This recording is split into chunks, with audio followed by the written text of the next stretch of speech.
اللہ رب العزت نے قرآن کریم میں باقاعدہ قسم کھائی ہے اور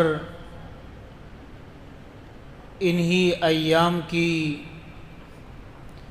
اہمیت اور ان ایام میں تکبیرات جن کے بارے میں اللہ رب العزت فرماتا ہے ایام معدودات،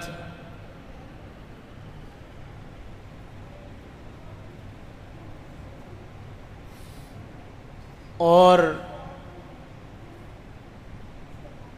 اسی طرح ان ایام کے بارے میں اللہ رب العزت نے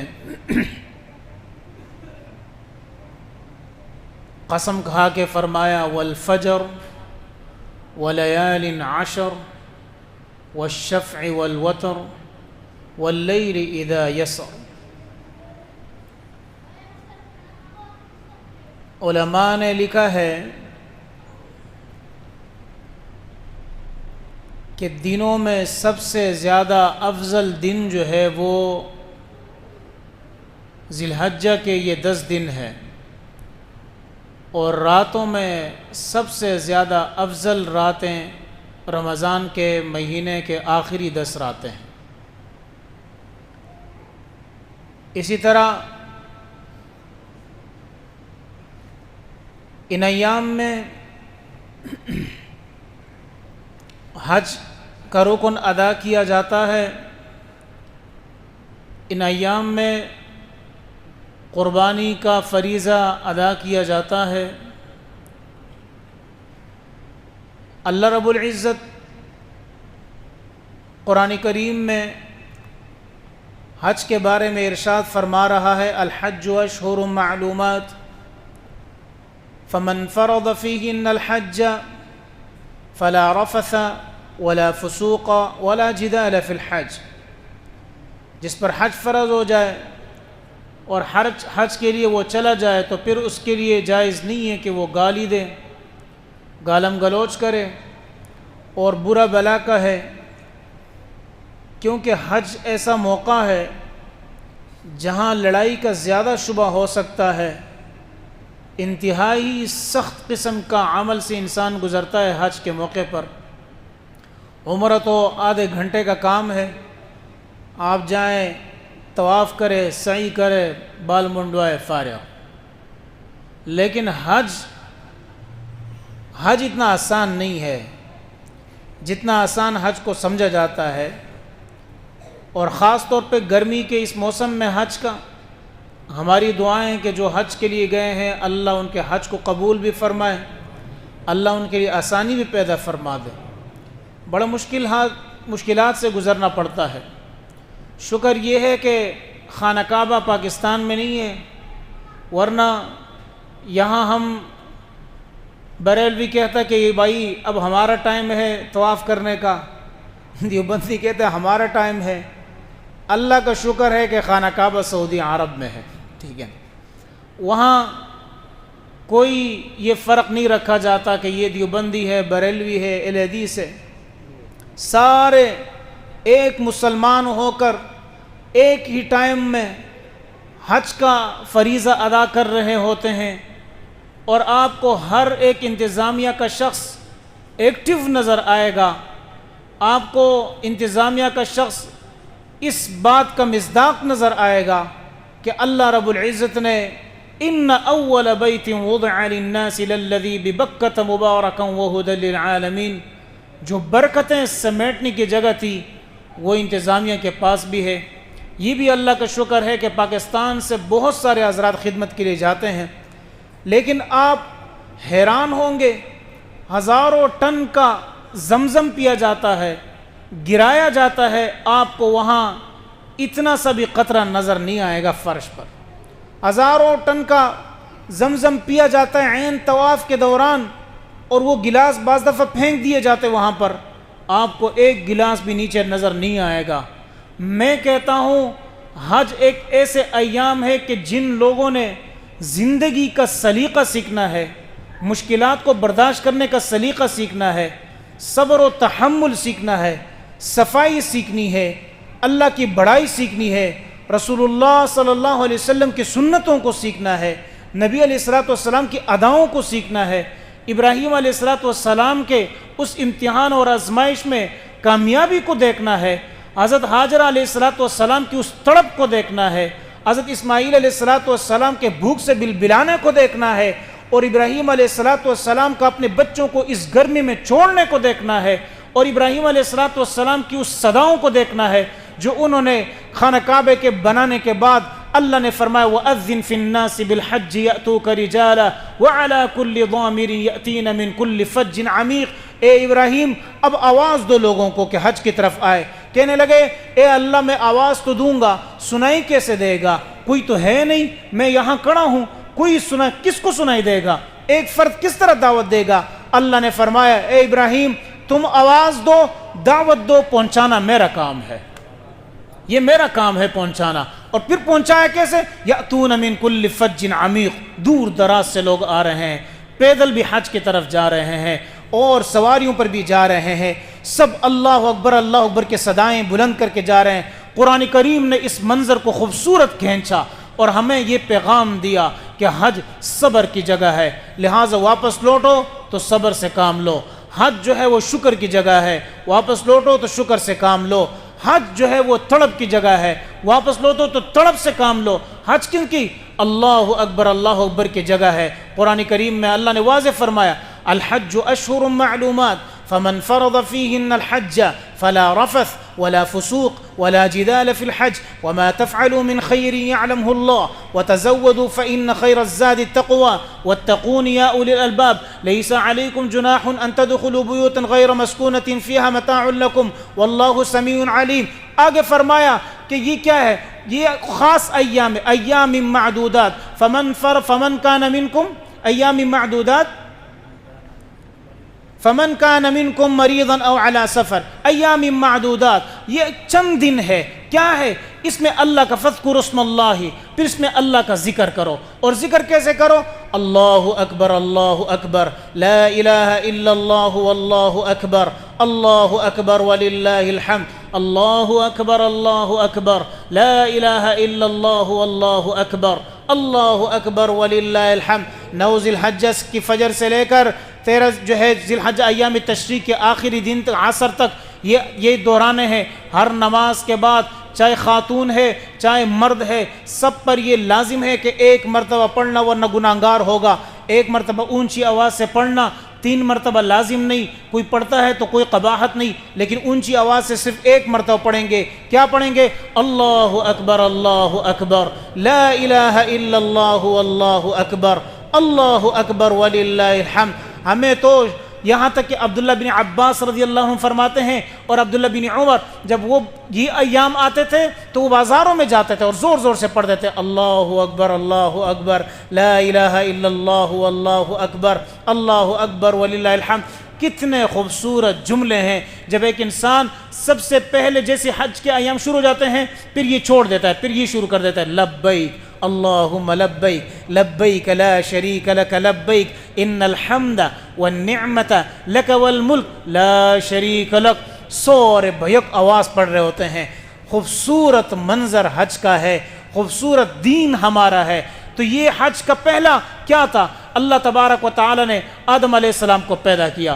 آدم علیہ السلام کو کیا امام زین العابدین رحمہ اللہ فرماتے ہیں اللہ نے آدم علیہ السلام کو پیدا کیا۔ آدم علیہ السلام کی پیدائش سے قبل فرشتوں سے کہا وَإِذْ قَالَ رَبُّكَ لِلْمَلَائِكَةِ إِنِّي جَاعِلٌ فِي الْأَرْضِ خَلِيفَةً قَالُوا أَتَجْعَلُ فِيهَا مَنْ يُفْسِدُ فِيهَا وَيَسْفِكُ الدِّمَاءَ وَنَحْنُ نُسَبِّحُ بِحَمْدِكَ وَنُقَدِّسُ لَكَ قَالَ إِنِّي أَعْلَمُ مَا لَا تَعْلَمُونَ۔ اے اللہ آپ اس کو پیدا کرنے والے ہیں جو فساد پہ لائے گا، زمین میں فساد کرے گا۔ اللہ نے فرمایا میں جانتا ہوں جو تم نہیں جانتے ہو۔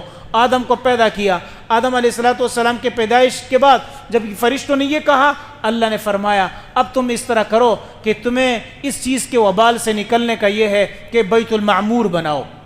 بیت المعمور 7 آسمانوں کے اوپر عرش کے نیچے خانہ کعبہ جیسا گھر ہے، اس کا طواف شروع کرو۔ روز 70,000 فرشتے اس کا خانہ کعبہ یعنی کہ اس بیت المعمور کا طواف کرتے ہیں۔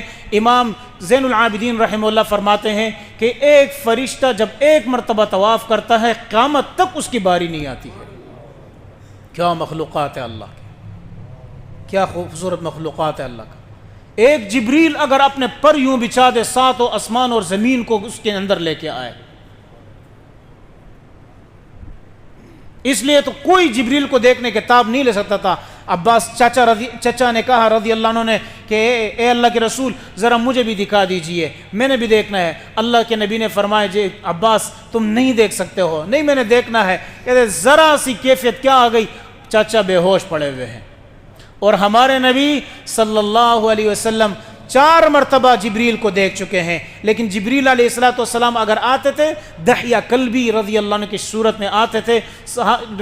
روایتوں میں آتا ہے کہ دحیہ کلبی کو اللہ نے اتنی خوبصورتی دی تھی کہ وہ اپنے چہرے پر رومال یوں لے کے آتے تھے، یوں رومال لے کے آتے تھے، چہرہ نہیں دکھاتے تھے، کیونکہ جب وہ کس علاقے سے گزرتے تھے کوئی آنکھ ایسی نہیں تھی کہ وہ اس چہرے کو دیکھے بغیر جو ہے اوپر نہ اٹھتی۔ جب تک وہ آنکھ اس کو دیکھتی نہیں، اپنی آنکھ کے نیچے کوئی شخص نہیں کر سکتا تھا۔ ایسا حسن اللہ نے ان کو عطا فرمایا تھا۔ تو یہ جب اللہ نے آدم علیہ السلام کو پیدا کیا، آدم علیہ السلام سے وہ سہو ہو گئی، اللہ تبارک و تعالیٰ نے منع کیا، یہاں تک کہ اللہ نے ان کو زمین پہ بھیجا۔ زمین پہ بھیجنے کے بعد اللہ رب العزت نے 300 سال تک ان دونوں کو الگ رکھا، ہوا اور آدم کو، 300 سال تک۔ 300 سال کے بعد اب ان 300 سال میں آدم علیہ السلام نے کہا اے اللہ وہاں بیت المعمور ہوا کرتا تھا، وہاں طواف ہوا کرتا تھا، فرشتوں کو میں دیکھتا تھا، اب یہاں میرے لیے کچھ نہیں ہے، یہ کس بیابان میں آ گیا ہوں، کچھ بھی نہیں ہے۔ اللہ نے فرمایا کیا بناؤ اے فرشتوں، جا کر آدم علیہ السلام کو بتا دو اور اس طرح کر کے وہ خانہ کعبہ بنا دے۔ سب سے پہلے آدم علیہ السلام نے خانہ کعبہ بنایا۔ اللہ نے فرمایا ان اول بیت وضع للناس للذی ببکہ، سب سے پہلا گھر دنیا کی بت قدوں میں، وہ پہلا گھر خدا کا، ہم اس کے پاسباں ہیں، وہ پاسباں ہمارا۔ پہلا گھر اللہ نے بنایا آدم علیہ السلام کے ذریعے سے، اور کہا فرمایا طواف کرو۔ یہ چلتا آ رہا تھا، چلتا۔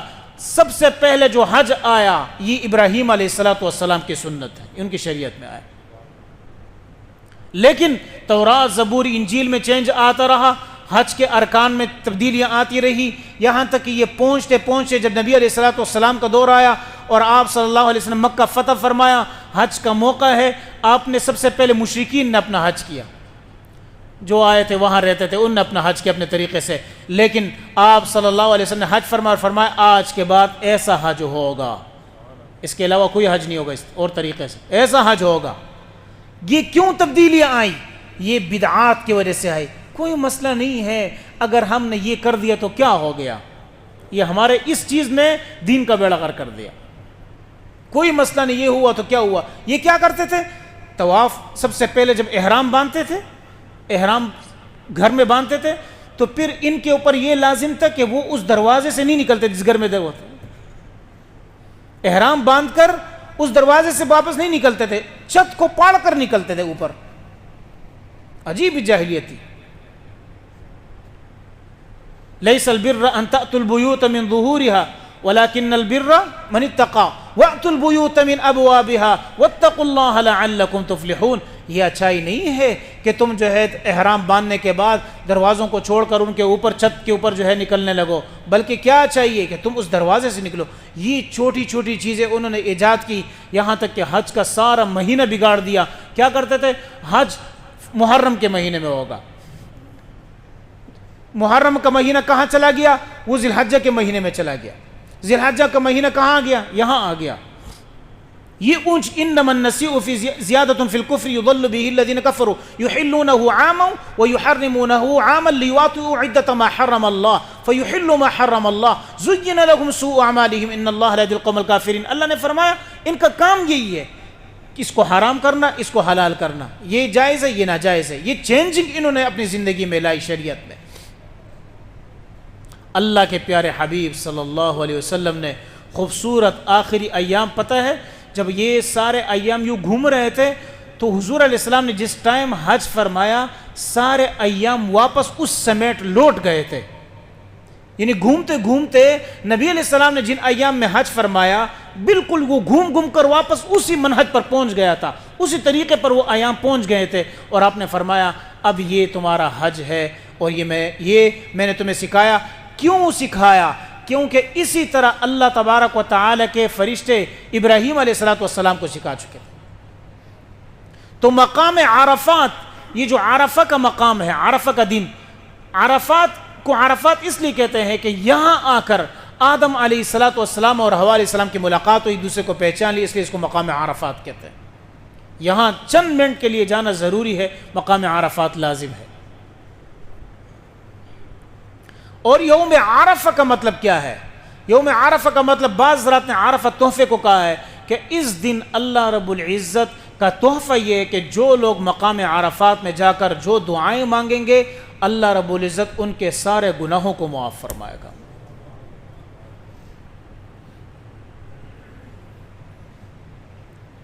ہمارے ہاں ایک عجیب کنسپٹ ہے،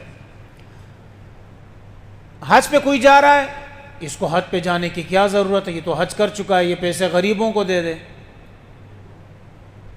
عمرے پہ جا رہا ہے، یہ دکھاوے کے لیے جا رہا ہے، عمرے کے پیسے غریبوں کو دے دے۔ قربانی کر رہا ہے، یہ قربانی کو یہ کرنے کی کیا ضرورت ہے، یہ پیسے غریبوں کو دے دے۔ حالانکہ اپنی بیٹی اور بیٹے کے نکاح میں ہجڑے وہ نچواتا ہے، ٹھیک ہے، اپنی بیٹی اور بیٹے نکاح میں پیسے وہ اڑاتا ہے، وہ پیسے اس نے نہیں دینے غریبوں کو، وہ لازم ہے۔ غامدی صاحب ہیں، ان کے عقائد سے ہمارا ہزاروں اختلاف ہے، یعنی ان کے عقائد اہل سنت والجماعت کے عقائد نہیں ہے غامدی کے، لیکن اس موقع پر جب ان سے یہ سوال پوچھا گیا کہ آپ کا کیا خیال ہے کہ ہم وہ پیسے غریبوں کو دے دیں، بہترین جواب دیا اور بڑا خوبصورت انداز سے انہیں جواب دیا کہ بھائی حج اللہ کے تبارک و تعالیٰ کی طرف سے حکم ہے، قربانی اللہ تبارک و تعالیٰ کے حکم ہے، جس طرح کسی غریب کو کچھ دینے سے اللہ خوش ہوتا ہے، اس طرح اللہ کے احکامات کو جو ہے وہ لازم جو اپنے اوپر کرنے سے اور ان کو ادا کرنے سے بھی اللہ خوش ہوتا ہے۔ یہ کیسے ہو سکتا ہے کہ ایک جگہ سے تم اللہ کی ناراضگی مول کر دوسری جگہ بندوں کو راضی کرو؟ لا طاعت لمخلوق فی معصیت الخالق، یہ تو جائز ہی نہیں ہے۔ آپ حج پہ جائیں بالکل جائز، آپ عمرے پہ جائیں بالکل جائز، آپ خوبصورت لباس پہنیں بالکل جائز۔ علماء پر اعتراض کیا جاتا ہے، علماء کہتے ہیں سادگی اختیار کرو جی۔ اب وہ سادگی پتہ ہے کس کو کہتے ہیں؟ یعنی علماء ایک گدھا لے لے، اس پہ سواری کرے۔ طارق مسعود صاحب نے ایک بیان کیا تھا نا کہ بھائی وہ ایک شخص ہے، پتہ نہیں شاہد انور نام ہے، پتہ نہیں کہ غریبوں کو برا بلا کہتا ہے۔ وہ کہتے ہیں بھائی کوئی مسئلہ نہیں ہے، آپ کو نہیں دیا اللہ نے تو نہیں، آپ کو دے دیا تو ٹھیک ہے۔ تو کل مجھ سے ایک بندے نے سوال کیا واٹس ایپ پہ، کہتے ہیں وہ صاحب پھر ہم مجھے یہ بتائیں، ہماری آپس میں بحث و مباحثہ ہو رہا ہے، تو کہتے ہیں کہ بھائی اللہ نے یہ تقسیم کیوں رکھی؟ کسی کو غریب بنا دیا تو بیچارہ پوری زندگی رلتا رہا ہے، کسی کو امیر بنا دیا تو پوری زندگی عیش کر رہا ہے۔ تو پھر میں نے ان سے عرض کیا، میں نے کہا جواب یہ ہے کہ اللہ رب العزت غریب کو غریبی میں اور امیر کو امیری میں کیا کرتا ہے؟ اس کا امتحان لیتا ہے۔ غریب کی غریبی میں اتنا امتحان نہیں ہے جتنا امیر کی امیری میں اس کا امتحان ہے۔ تو یہ غلط کنسپٹ ہے کہ بھائی حج پہ نہیں جائیں تو اس کے پیسے کیا کر لیں، جا کے غریبوں کو دے دیں، اور خوبصورت لباس پہننے سے بہتر یہ ہے کہ آپ جو ہے سادے کوئی پرانا سا لباس پہن لیں۔ یہ غلط کنسپٹ ہے۔ نبی علیہ السلام نے عمدہ سے عمدہ گھوڑا رکھا، نبی علیہ السلام نے عمدہ سے عمدہ لباس پہنا۔ تو میرے بھائی دوستو بزرگوں، اب سوال یہ ہے کہ حج اتنا اہم فریضہ ہے، ہم میں سے بہت سارے لوگ ادا نہیں کر سکتے ہیں۔ پریشان بھی ہے کہ آج اتنے سارے جو ہے وہ ہم بیٹھے ہوئے ہیں اور ہم حج سے محروم ہیں، کتنے سال ہو گئے، پیسے بھی نہیں ہیں، پیسے بھی نہیں ہے بھائی، پھر کیا کریں؟ ماں باپ ہے نا، والدین میں سے ہے نا، صبح جائیں۔ آپ صلی اللہ علیہ وسلم نے فرمایا جو شخص صبح سب سے پہلے اپنے والدین کے چہرے کی زیارت کرتا ہے، کچھ نہیں بول رہا، صرف اس کو دیکھتا ہے۔ خانہ کعبے کے دیکھنے میں اور والدین کے دیکھنے میں بہت بڑا فرق ہے۔ خانہ کعبے کے دیکھنے میں آپ کو جنت ملے گی، لیکن والدین کے دیکھنے میں صرف جنت نہیں مل رہی ہے، ان کے قدموں کے نیچے اللہ نے جنت رکھی ہے۔ کیا فرمایا کہ ان کو دیکھنے میں اللہ ایک حج مقبول کا ثواب عطا فرما دیتا ہے۔ دیکھ سکتے ہیں نا بھائی؟ نہ وہ دیکھوں گا تو کس کو کہاں نظر آ رہا ہے؟ وہ چہرے کو دیکھنے والا ثواب ہم نہیں حاصل کریں گے، کیونکہ وہ کسی کو نظر نہیں آ رہا ہے۔ حج پہ جاؤں گا تو لوگ مجھے کہیں گے نا کہ حاجی صاحب حج سے پہلے اتنے اس کے کردوت نہیں ہوں گے جتنا حج کے بعد بعض دفعہ شروع ہو جاتے ہیں۔ حج کا مطلب کیا ہے؟ حج ایک وہ ارادہ ہے کہ انسان اللہ کے گھر کے پاس سے چکر لگا کر یہ ذہن میں لائے کہ میں جب واپس جاؤں گا کسی انسان کو چکر نہیں دوں گا کسی انسان کو چکر نہیں دوں۔ اور جو تانوی صاحب لکھتے ہیں کہ بعض لوگ حج پہ جاتے ہیں تو وہ کہتے ہیں یا اللہ کس طرح لوگوں کو پتہ چلے کہ حج پہ جا رہا ہوں؟ تو کہتے ہیں ایک شخص حج پہ گیا ہوا تھا، اب حج پہ گیا ہے تو کوئی بھی مسئلہ آئے، کہتے ہیں وہ فلانا بندہ فوت ہو گیا ہے، کہتے ہیں اچھا اس کے والد صاحب جس سال فوت ہوئے تھے وہ وہی سال تھا جس سال میں نے حج کیا تھا۔ کوئی بھی مسئلہ فلانے کا ختم، اچھا ہاں یہ وہی سال ہے جس میں نے حج کیا تھا۔ یعنی کام یہ ہے کہ لوگوں کو بتانا کہ میں نے حج کیا ہوا۔ وہاں سے فون کرے گا علاقہ پدی والوں نے باندھی والی کہ حج دی مبارک شاہ حجی سے پخیر راغلے۔ پٹھانوں میں تو بہت ہے، یہ پنجابی میں اتنا نہیں ہے، پٹھانوں میں چیز بہت ہے۔ او ہو حاجی صاحب جب آ رہے ہوتے ہیں تو پھر تباہی ہوتی ہے جی۔ دیواروں پہ جو ہے وائٹ لکھوا لو حاجی صاحب حج دی مبارک شاہ حاجی سے پخیر راغلے، لوگوں کو پتہ چلے گا سب۔ حج پہ گیا واپس آیا دکاندار کے پاس حاجی صاحب کہنے لگا کہ بھائی نکالو کھاتا نکالی، بندے کو بھی خوشی ہوئی کہ آج حاجی صاحب سارے پیسے دے کے جائے گا۔ کہا ہے کہاں ہے؟ وہ ڈھونڈتے یہ ہے آپ کا نام شمشیر، یہ آپ کا نام ہے شمشیر، ٹھیک ہے نا۔ اس نے کہا جاؤ شاباش، اس کے پہلے لکھو حاجی صاحب، حاجی لکھ دو۔ وہ کہہ رہے بھائی میں تو سوچ رہا تھا کہ یہ پیسے دینے کے۔ یہ ہمارا حج ایک ایسا فریضہ ہے کہ انسان اس کے کرنے کے بعد اخلاص سے جو شخص کرتا ہے، آپ صلی اللہ علیہ وسلم نے فرمایا اللہ رب العزت جب یہ آخری طواف کرتا ہے نا، طواف زیارت رمی کرتا ہے، سب سے پہلے یہ جاتا ہے خانہ کعبہ، طواف کرتا ہے، طواف کرنے کے بعد پھر جب یہ آرام کر رہا ہوتا ہے پھر حج کے ایام شروع ہوتے ہیں۔ حج کے ایام جو ہے یہ کرنے کے بعد دوبارہ طواف کرنے کے بعد جیسے ہی اپنے بال منڈوا لیتا ہے تو اللہ کی طرف سے پیغام آتا ہے کہ تم گناہوں سے ایسے پاک ہو گئے ہو جس طرح ابھی اس کی ماں نے اس کو جن لیا ہو۔ اتنا بڑا عمل ہے، سارے گناہ معاف ہو گئے۔ لیکن میں آپ کو پاکستان میں بتاتا ہوں کہ آپ کے سارے گناہ معاف ہو سکتے ہیں۔ چلو حج پہ نہیں گئے، اللہ سے حج مانگے کہ اللہ ہمیں توفیق عطا فرمائے، اللہ آپ سب کو توفیق عطا فرمائے، اللہ آپ سب کو حاجی بنا دے، اللہ آپ سب کو نمازی بنا دے، اللہ ہم سب کو غازی بنا دے، اللہ ہم سب کو شہید کرے۔ بھائی مولوی صاحب یہ کیا بات کر دی؟ اور مولوی صاحب کے پاس وہ بندہ ہے نا، کہتے میرے بیٹے کے لیے دعا کرو کوئی اچھی جاب لگ جائے، تنخواہ لگ جائے۔ تو مولوی صاحب نے کہا یا اللہ اس کو اتنی تنخواہ عطا فرما دے جتنی مجھے تنخواہ دی ہے۔ اس نے کہا تمہارا بیڑا غر کوئی کیا کہہ رہے ہو؟ مولوی صاحب کہہ رہے دعا پہ امین بھی نہیں کہہ رہے ورنہ مسئلہ بنے۔ تو اللہ ہمیں شہادت کی جو ہے موت عطا فرما دے، اور کہاں عطا فرما؟ مدینہ میں عطا فرما دے، اور جنت البقیع میں ہمیں مدفون فرما دے۔ اللہ سے مانگے، اللہ سے مانگے، اللہ سے مانگے، اللہ سے مانگنے میں کوئی قباحت نہیں ہے، جتنا مانگ سکتے مانگے۔ تو یہ پاکستان میں اب کیا؟ آپ صلی اللہ علیہ وسلم کی حدیث، خوبصورت حدیث، آپ صلی اللہ علیہ وسلم نے فرمایا من لبس ثوبا، عید کا دن ہے نا، کپڑے بنوائیں گے جی بھائی، کپڑے بنوائیں گے۔ من لبس ثوبا فقال الحمد للہ الذی کسانی هذا الثوب ورزقنیہ من غیر حول منی ولا قوة غفر له ما تقدم من ذنبه وما تأخر۔ جس شخص نے نئے لباس پہنا، نئے لباس پہننے کے بعد یہ پڑھا الحمدللہ الذی کسانی هذا الثوب، اللہ کا شکر ہے جس نے مجھے یہ کپڑے پہنائے، ورزقنیہ من غیر حول منی ولا قوة، یہ دعا پڑھی، اللہ اس کے اگلے پچھلے تمام صغیرہ گناہوں کو معاف فرما دے گا۔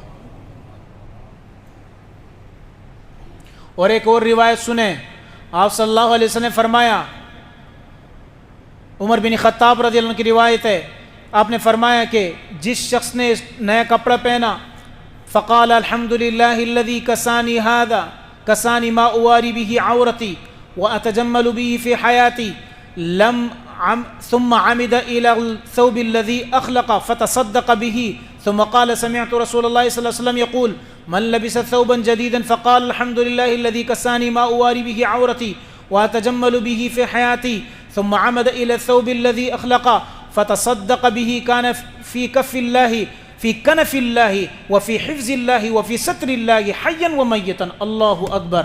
حضرت عمر رضی اللہ عنہ نے ایک دفعہ لباس پہنا نیا، جو پرانا لباس تھا وہ جا کے صدقہ کر دیا، اور پھر فرمایا کہ میں نے نبی پاک صلی اللہ علیہ وسلم سے خود سنا کہ آپ صلی اللہ علیہ وسلم نے فرمایا جس شخص نے نیا لباس پہنا اور نیا لباس پہننے کے بعد پھر دعا یہ پڑھی، اور دعا پڑھنے کے بعد جو پرانا لباس تھا اس کو صدقہ کر دیا، تو صدقہ کرنے کے بعد اللہ کیا کرے گا؟ وہ اللہ کی حفاظت میں آ جائے گا، اللہ کی ستر میں آ جائے گا، یہاں تک کہ اللہ اس کی عزت کو، چاہے وہ زندہ ہے یا مر جائے، اس کی عزت کو محفوظ کر لے گا. اتنی بڑی فضل. لہذا آپ یہی کر سکتے ہیں، اور یہ بہتر بھی ہے. میرے ذہن میں تجویز آ رہی، پچھلی مرتبہ غالباً پچھلی عید میں، ہاں، تو میں نے تو ویسے نہیں کہا تھا کسی کو کہ وہ گاؤں میں پیسے وغیرہ، تو حاجی صاحب نے دیے تھے کافی پیسے، پھر ہم نے وہ صدقہ کر دیے. میرے طرف سے تجویز یہ ہے کہ جو بھی آپ میں سے کوئی شخص اپنا نیا لباس بنا چکا ہے، پرانا صدقہ کرنا چاہتا ہے، وہ اس کو خوبصورت کر کے استری کریں، خوبصورت کر کے پیک کر دیں، اس پہ اپنی جو ہے وہ ہائٹ لکھتے ہیں، ہائٹ کتنی ہے وہ اس کے اوپر لکھ دیں، ہائٹ یعنی قد، ٹھیک ہے نا، وہ اس کے حساب سے آپ اس کے اوپر لکھیں اور اس کو لے کر آئیں، یا خود دے دیں یا لے کر آئیں، ہم انشاءاللہ اس کو جا کر غریبوں میں تقسیم کر دیں گے. ٹھیک ہے جی.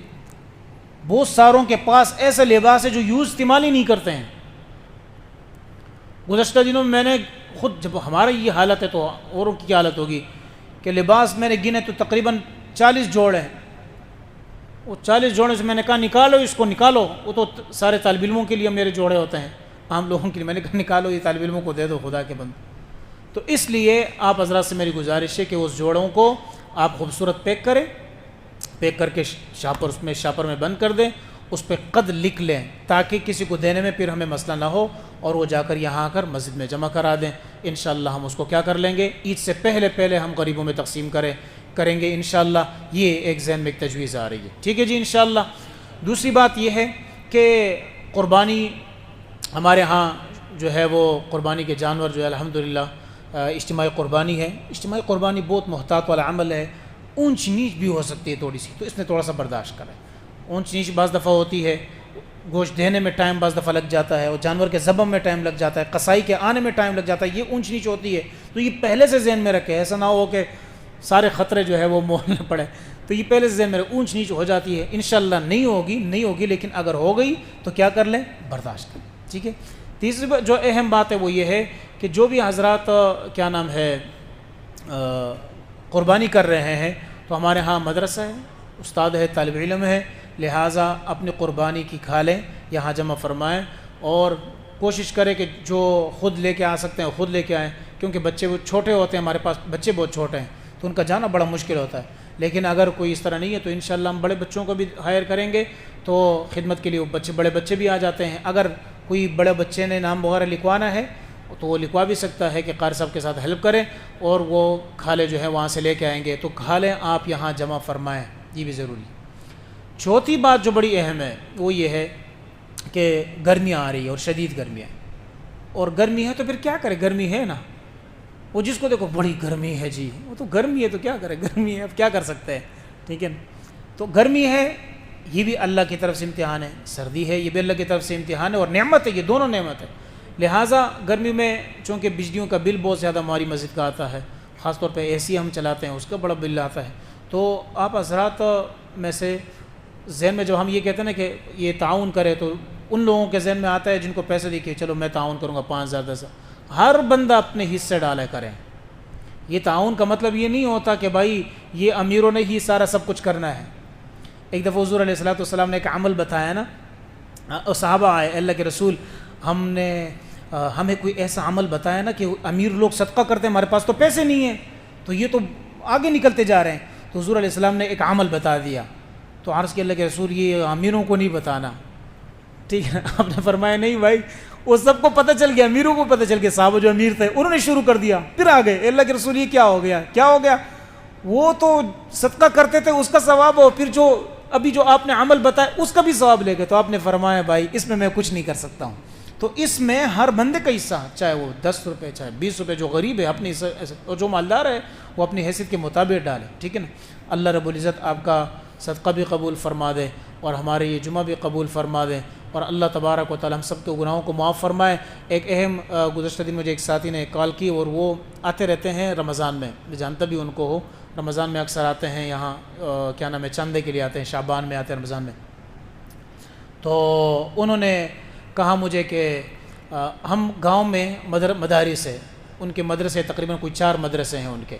تو کہتے ہیں کہ جو حضرات گاؤں میں وہ ان کے ہاں مدرسوں میں قربانی کے جانور ذبح ہوتے ہیں، وہاں حصہ ڈالنا چاہتے ہیں غریبوں کے لیے، وہ بتا رہے تھے تقریباً 12,000 روپے کا حصہ ہے، وہاں سستے ہوں گے جانور، 12,000 روپے کا حصہ ہے، تو وہ وہاں پر بھی ڈال سکتے ہیں، حصہ ڈال سکتے ہیں. وہاں طالب علم وغیرہ ہوتے ہیں تو ان کے لیے جو ہے وہ بہتر ہو جاتا ہے. تو بہت سارے ایسے لوگ ہیں کہ جو باقاعدہ جانور خرید کر وہ کہتے ہیں کہ بھائی یہ پیسے بھیج دو اور ان کو کہو جانور، لیکن اس میں فراڈ بہت سارا ہوتا ہے نہیں. تو اس بندے کو میں جانتا ہوں صحیح طرح، وہ آتا رہتا ہے رمضان شعبان میں اور وہ کرتا بھی ہے قربانی وہاں غریبوں کے لیے، اور خاص طور پر مدرسے کی طالب علم جو ان کے مدرسے ہیں. تو جو حضرات وہاں ان کو حصہ دینا چاہتے ہیں یا اپنے جانور وہاں ذبح کرنا چاہتے ہیں، یا ویسی ان پہ جو ایک صدقے کا حصہ ڈالنا چاہتے ہیں، ویسی ثواب کی نیت سے ڈالنا چاہتے ہیں، تو وہ ضرور بھی رابطہ کر لیں اور وہاں پر اپنا حصہ ڈال لیں.